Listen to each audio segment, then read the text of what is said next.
From the Library of Congress in Washington, D.C.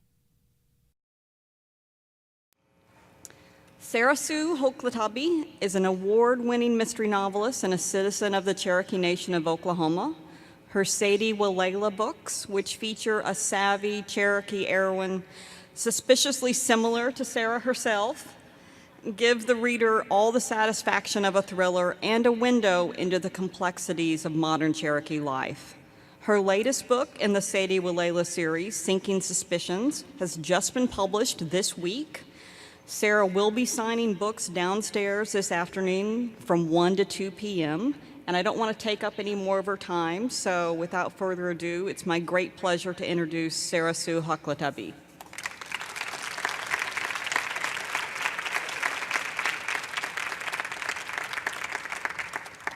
Thank you.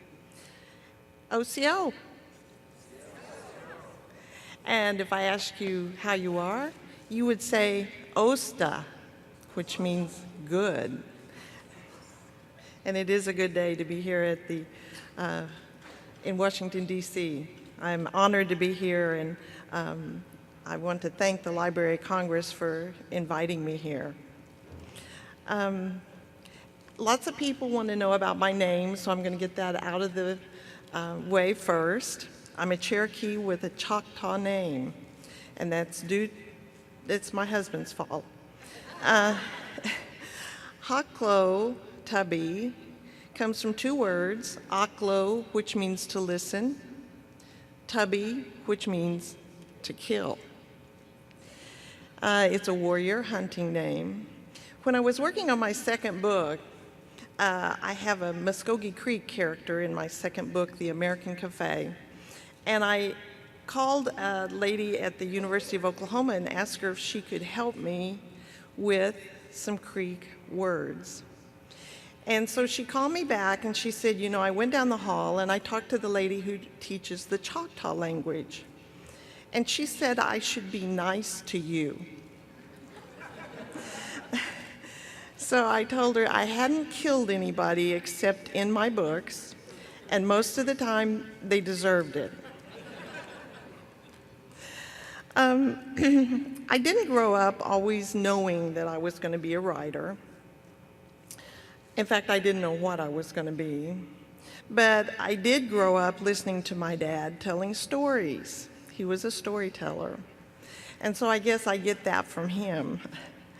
I took him one time to a World War II Army reunion. He was a veteran. And they had a room set aside for people to get together. And so I left him there and I went to check in at the hotel. And I came back and everybody was sitting around listening to him.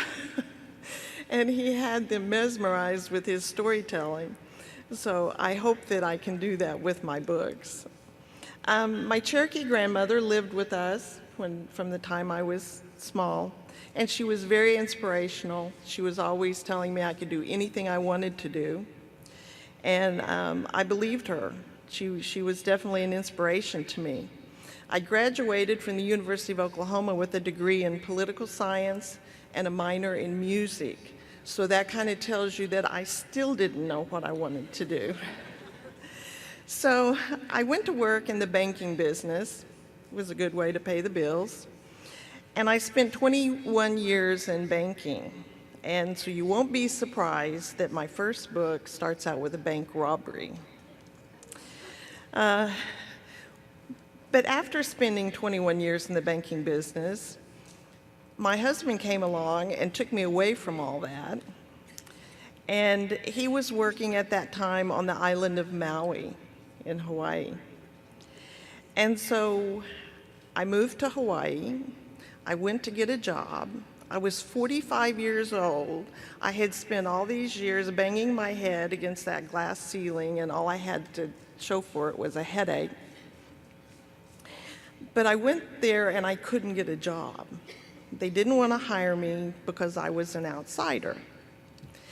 And I thought, well, what am I going to do? I've never not had a job.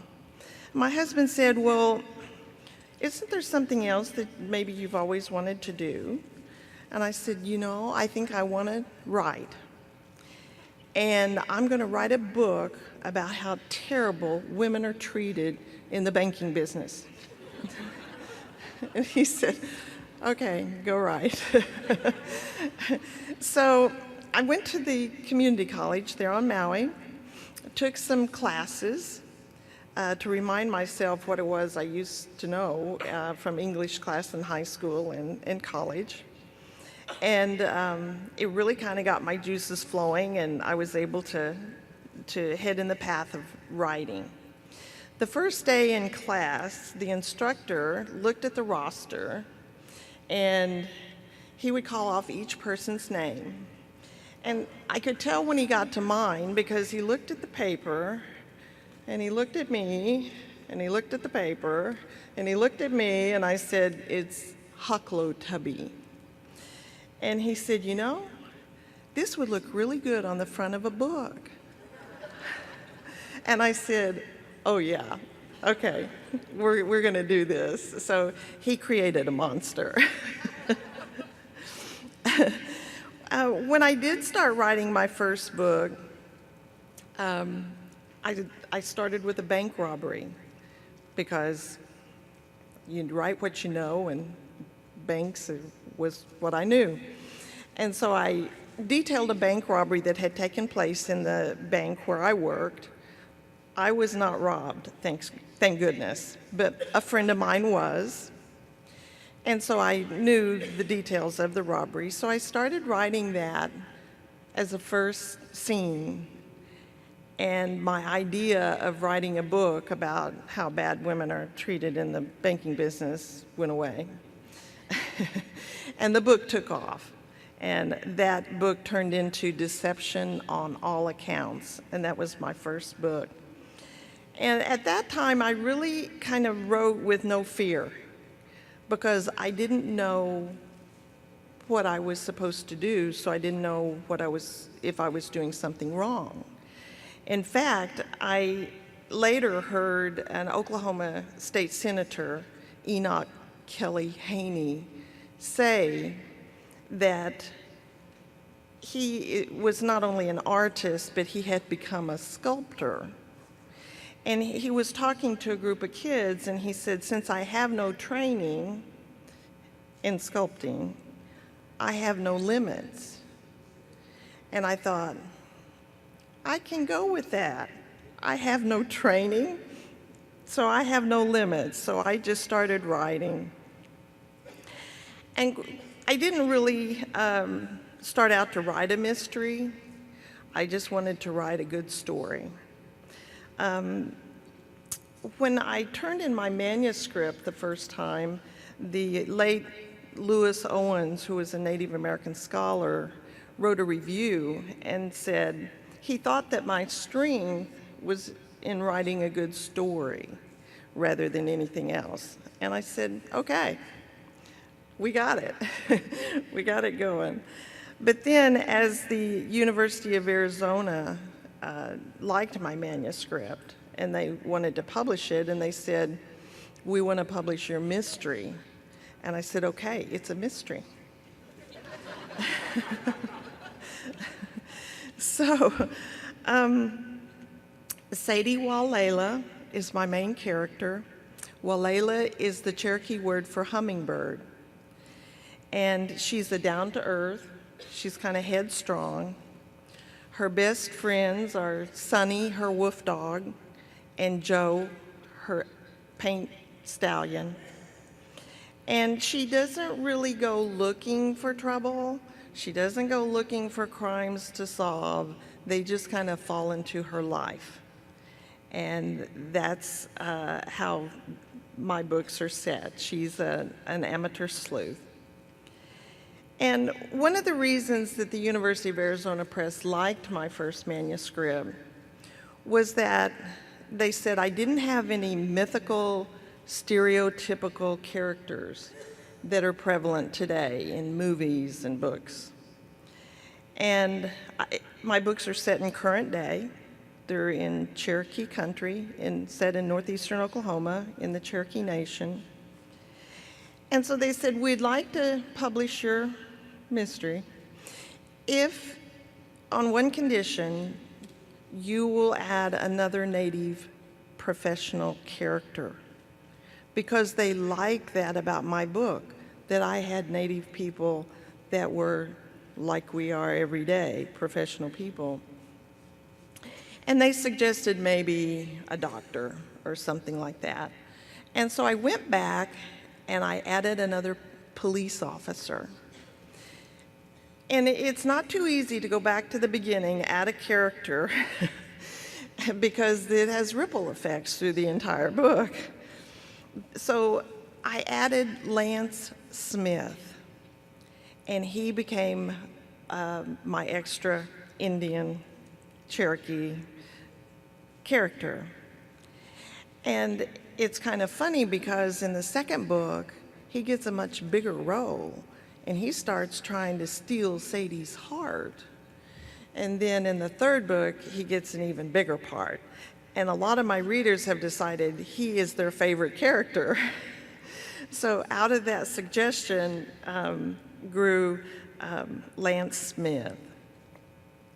In the second book, which is called The American Cafe, Sadie decides to leave the banking business. She's been robbed and she's gone through all this discrimination, and she's decided maybe she'd like to buy a restaurant.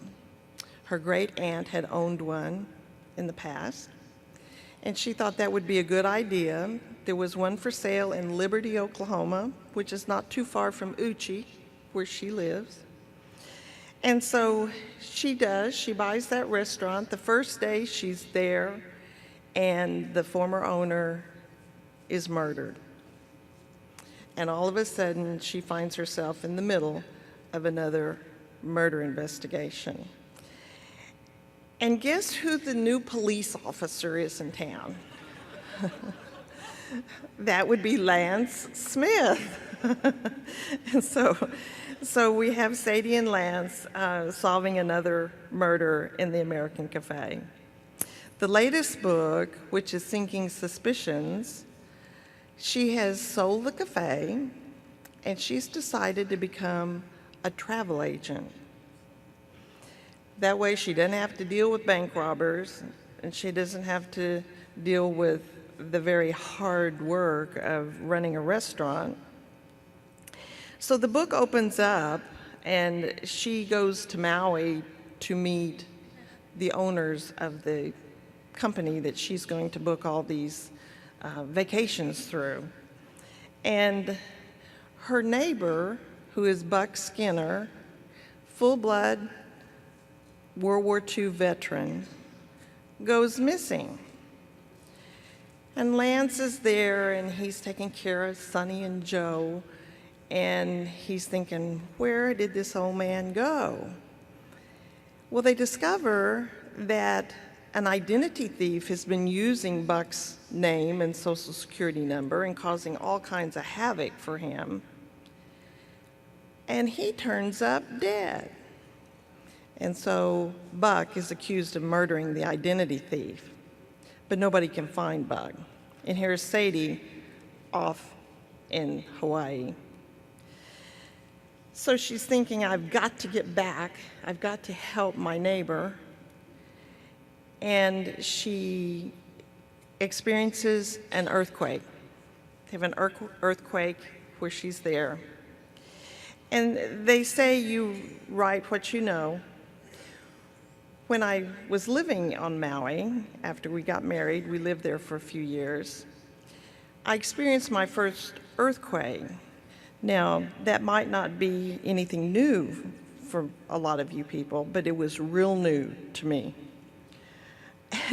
I woke up one Sunday morning, and we lived in a real small apartment, one bedroom, one bath, sharing the bathroom. I was waiting my turn, and was laying there on the bed, and I heard this big rumble, and everything started shaking, and we're on the third floor of a concrete building, and I'm thinking, okay, this doesn't compute. And I yelled, earthquake, earthquake. And my husband came out and said, here, stand underneath this doorway, you'll be safe. And it went away fairly quickly. It seemed like a really long time, but it was probably only 10 seconds or so. And so I said, okay, I gotta go to the bathroom now. So I go into the bathroom and I sit down on the toilet, and the aftershock comes. And my husband said, just sit there, okay? And I could see in my mind they would be digging me out of the rubble, and I would be sitting on the toilet. But it didn't happen that way. And I was kind enough to Sadie when I put this scene in that I didn't put her on the toilet. But we left the building, and I went out into the parking lot, and I thought for sure we were going to have these huge crevices and cars were probably falling into them. And everything looked just plain. And before I know it, it was over. So meanwhile, back in Oklahoma, as I said a while ago, Buck's missing, and they found the identity thief with a bullet in his head. In all three of my books, I like to include a subplot. Not only do you have the murder mystery, but you have a subplot, and it usually has to do with relationships and family, sometimes good, sometimes bad. And some of the characters that make those subplots happen in the first book was Happy. Happy is a homeless man who ends up finding the robbers' getaway clothes, and so he's accused of robbing the bank, and Sadie has to come to his aid. In the second book, we have Red. Red is the Creek Indian that I talked about earlier, and he's named for the warriors that were called Red Sticks. The Creeks had warriors that were called Red Sticks. He's always underfoot, he's always causing trouble, but he plays a very important part in the subplot of the second book. And then, of course, in the third book, Buck, who is the neighbor who's missing, he ends up playing an important part in the subplot as well. I would say that my husband has had a big influence on my writing, mostly because he gave me my very first Tony Hillerman book. And I loved reading Tony Hillerman mysteries. So Tony Hillerman's mysteries had a great influence on my writing, because I read his books and I said, you know, if he can do for the Navajo and Hopi what he does, I can do that for my people, because I'm Cherokee and I can write about the Cherokee people. Tony Hillerman's books, of course, have tribal police officers, and mine, I don't. I have Sadie, who is an amateur sleuth, and she has a very good friend who's a police officer, but it's usually Sadie that does the solving of the crime. When I started writing, I remembered when I was a teenager, and I grew up near Lake Uchi, and I was a teenager, and I got a summer job at the Lake Uchi Cafe. And there was a gentleman came in one day, and he had 2 young children, and he said, can you tell me where the Indians are? And I said, I'm Cherokee. And he said, no, I mean the real Indians. I mean the Indians that live in the teepees and ride the horses bareback and that type of stuff. I said, really? Well, you must be thinking about the Plains Indians of long ago, but Cherokees live in houses. We've always lived in houses. And those Plains Indians, they live in houses now too. And he was so disappointed. So he took his kids and left. And I thought, where do they get these ideas? And then I realized that there are people with perceptions that Indians in Indian country are still living in teepees and riding horse bareback. So I kept that in mind when I started writing, because I wanted people to read about Cherokees today. And it's interesting, at my first book signing at the Cherokee Nation gift shop back in 2003, there was a lady came in and she bought a book. I signed it for her. And she said, "You know, you people have come a long way." And I said, "Yes." She said, "You have live-in houses and everything." And I'm thinking, man, we need to get some Indian history into these schools early on. So I wanted to make sure that the books that I wrote helped people to understand who we are. We're doctors, we're teachers, we're police officers, we're lawyers, we're business owners, we're truck drivers, we're ranchers, and we're writers, just like everyone else. We don't get government checks in the mail. We all pay taxes, but we are Indians. There are over 500 tribes nationwide, and each tribe has its own language, its own culture, its own history, and its own stories. And so I want people to know that when they get finished reading my books. What I ended up doing, almost without thinking about it, was to write from the Native perspective. And if you think about it, every story has more than one perspective. And if you, even books that you read, movies that you watch, you can see the different perspectives from the different characters. And if you think about it, there's not very many books that are written from the Native perspective. But my characters are Native. They have Native history and culture, and that's what I ended up doing. Also, in my books, in all three books, you'll find veterans. Lance is a Vietnam veteran. John Mobley in the second book is an Iraqi veteran.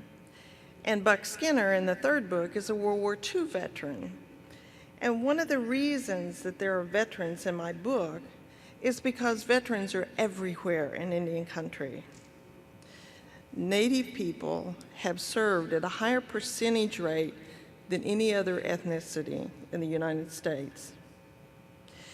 You might remember the Choctaw code talkers. They were the original code talkers in World War I. And in 1918, before they were even US citizens, they were using their language to help win the war. When you get to World War II, most people have heard about the Navajo code talkers, but there were many tribes that used their language to help in World War II. So there's veterans everywhere. When my second book was in the review stage before the publisher decided they wanted to publish it, one of the reviewers wrote a comment and said, "I don't know why she has these Vietnam veterans in this book, because that's old news." Well, it is not old news. They are still here. I have talked about all three of my books today. They read as a series or they stand alone. If you begin at the beginning, you'll see how Lance has grown throughout the series. But you can buy any book and read it, and it works fine as a standalone. One thing I'd like to also add is an experience that I had with the Library of Congress about 10 years ago. After my first book was published, they chose my first book to be part of the Talking Books for the Blind program. And that was a great honor for me to know that blind people would be able to read my books. And when the second book came out, they did the same thing. And so I'm really appreciative to the Library of Congress for doing that. I've actually heard from people through my website that told me they had read my book through Talking Books for the Blind. And I'm really happy about that. In closing, I want to thank everybody for coming out today. My latest book, Sinking Suspicions, is available for sale today, and I will be signing at 1 o'clock. The first two books are not here for sale, but they're available through any bookseller, and they're both in ebooks form. And Sinking Suspicions will also be an ebook. And I hope that after you read my book that you'll let me know how you liked it, make a comment, and you can always contact me through my website or through Facebook. And I know you can spell my name because it'll be on the front of the book you're going to buy today. So that's most of the comments that I have today. Are we ready for questions? Okay.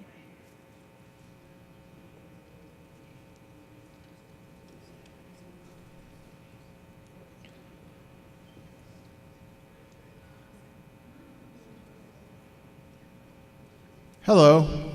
OCO. I haven't read any of your books, but I know I'm going to like them because I like you. Well, thank you. Thank you.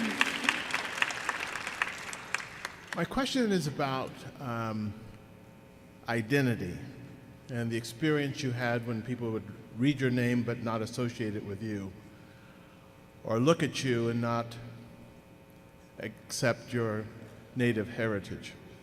You said you did not grow up knowing that you would be an author.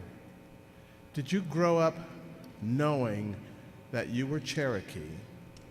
And what was it like when you encountered people who, I guess, assumed you were not, but once they found out that you were, treated you differently? And how has that shaped the way in which you write your books? Well, it's true that I didn't grow up knowing I would be an author, but I always knew I was Cherokee. My Cherokee grandmother didn't teach me the language. I know just enough Cherokee to be dangerous. But it was a hard thing for her and her parents because it was not cool to be an Indian. And if you were more than half, the government would put somebody in charge of your business for you. And so it was better in those days, around the 1900s or so, to not be an Indian, or if you were, to be less than half Indian.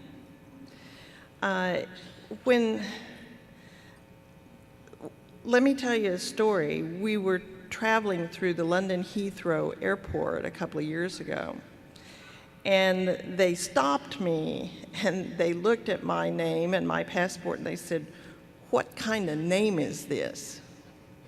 And I said, "American Indian," because I didn't think they would understand what Choctaw meant. They took me and searched my luggage, and I was angry. I had been stereotyped because of my name, and I wanted to tell them that this Choctaw name was here before the United States was here. But you can't really get away with talking back to them like that. And I said, "It's my husband's name. Why aren't you searching him?" But it is a lot of times people don't know I'm Cherokee, and so I probably don't suffer the discrimination that a lot of people do. Today it's been wonderful because people have accepted me as a Cherokee author, and the readers have accepted my books, and so it's a good thing to be Cherokee. If I may, and I really, really appreciate the comment, the opportunity to educate is here at this moment. And the experience of the boarding schools, when I first heard about Native Americans going to boarding schools or children going to boarding schools, I thought it was, elite private schools. Until a Native American told me that, well, you know the story. Has the boarding school experience entered as a theme in any of your books? Has the history of the boarding schools shaped any of the way in which you write your stories? I did not have anyone in my family that went to a boarding school. And some of the people here might need to know actually what they are. Okay. The boarding schools that Indian children were sent to, it was trying to take the Indian out of the child, and they forbid them to speak their language and experience their culture, and they cut off their hair, and they tried to change them and make them no longer Native Americans. And they would wash their mouths out with soap if they spoke in their first language.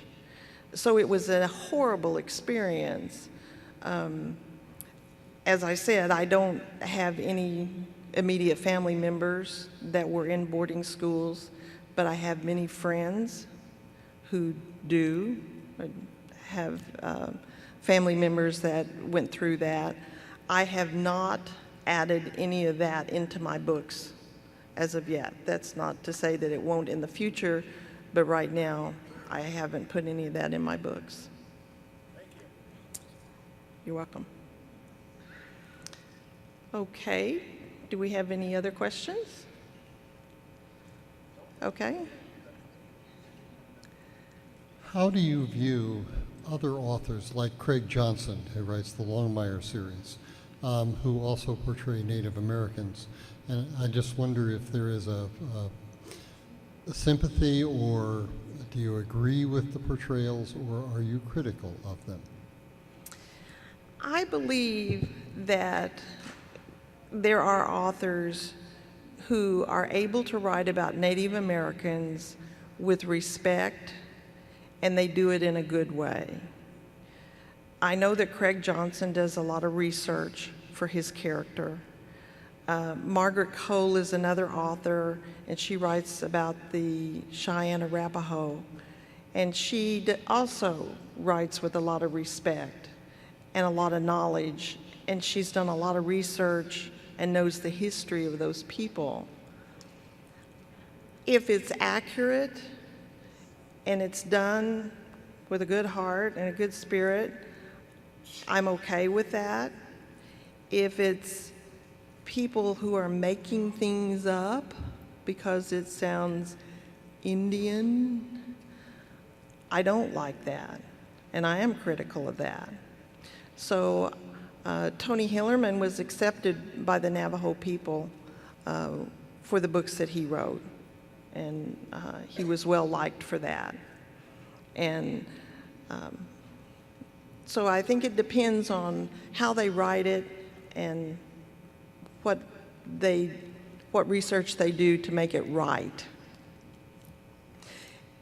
I will go back to that part about writing from the Native perspective. And it is hard to write from the Native perspective unless you've got some really good research or have lived in that culture.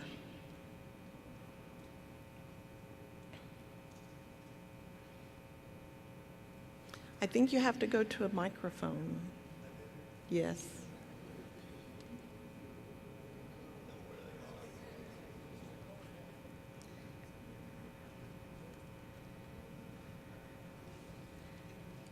Okay, go ahead. In your answer to the question about the boarding schools, you said they did this to the Native Americans. They did that.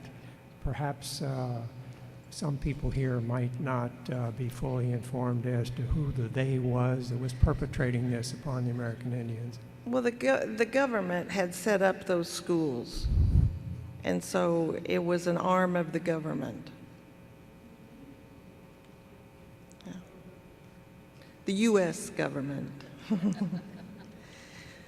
Yes. Hello, Ms. Hoklotubbe. It's good to see you. Hello.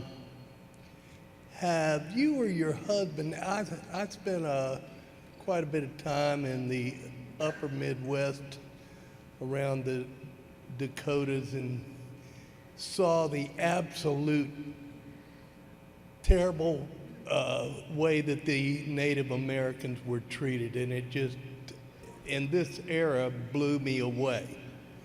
And my question is, have you or your husband did you experience the prejudices and the treatment? Or I know you're probably familiar with it, but like on the reservation at Pine Ridge, the Indian Affairs people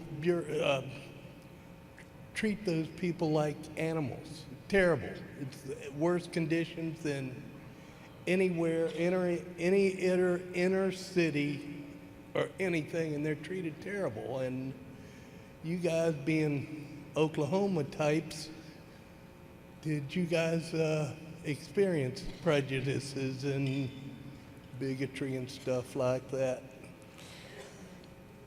Well, yes. I can't speak to what happens on other reservations because from Oklahoma, the 5 tribes in Oklahoma are not on reservations. The Cherokee Nation is an area of land, but that land was divided up into allotments, and eventually a lot of the land was swindled away from the Indians. So you have an intermixture of white and Indians, different tribal Indians, all kinds of people within the Cherokee Nation. But you can go to areas, to small towns, and you'll find that the town is not really run by Native people, even though the majority of people who live there are Cherokee in that example. So there is a lot of discrimination that goes on. Yes. Thank you very much. Yes. I appreciate the opportunity for education here today, and I think I have a semantics question. You have been speaking of American Indians, and many of us have been quite conscious of the term Native Americans. And could you weigh in, please, on your preference, or if they are equally acceptable in your view? Thank you. Thank you for that question. I use the word Native. I use the word Native more than I use the word Native American.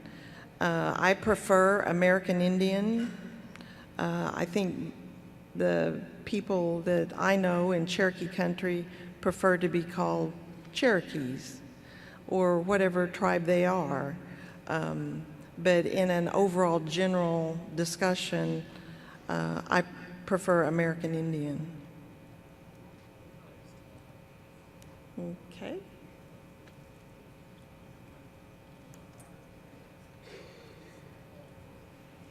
I'll just make one more quick comment if we don't have any more questions, because I think we're down to the last couple of minutes here.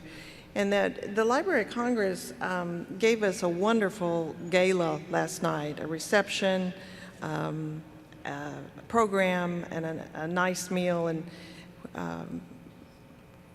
when I got to the end of the buffet line, all there was forks. And there was beef and chicken and all these nice pieces of food. And I said, this must mean this food is really tender. And it was. I've been to a lot of functions where they serve a lot of rubber chicken, and this was not. This was really nice last night. So I really want to thank the Library of Congress for hosting us last night.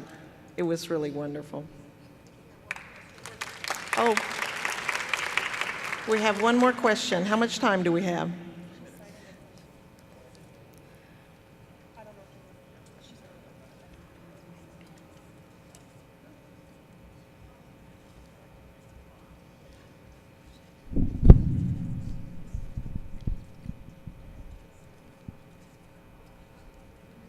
I'm wondering if you speak any of the native languages. I do not speak any languages. English is my first language.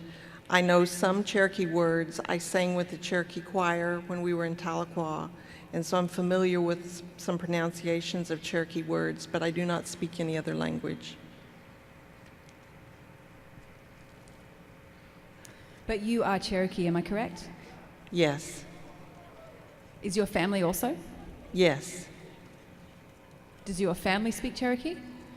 My grandmother spoke some Cherokee, but it was not encouraged because of the experience with the, at that time.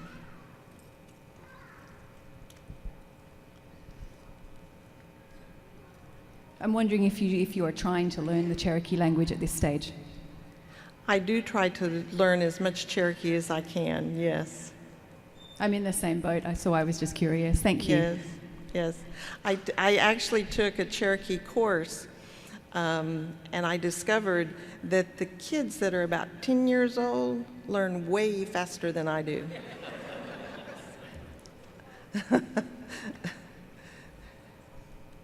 Thank you. Thank you.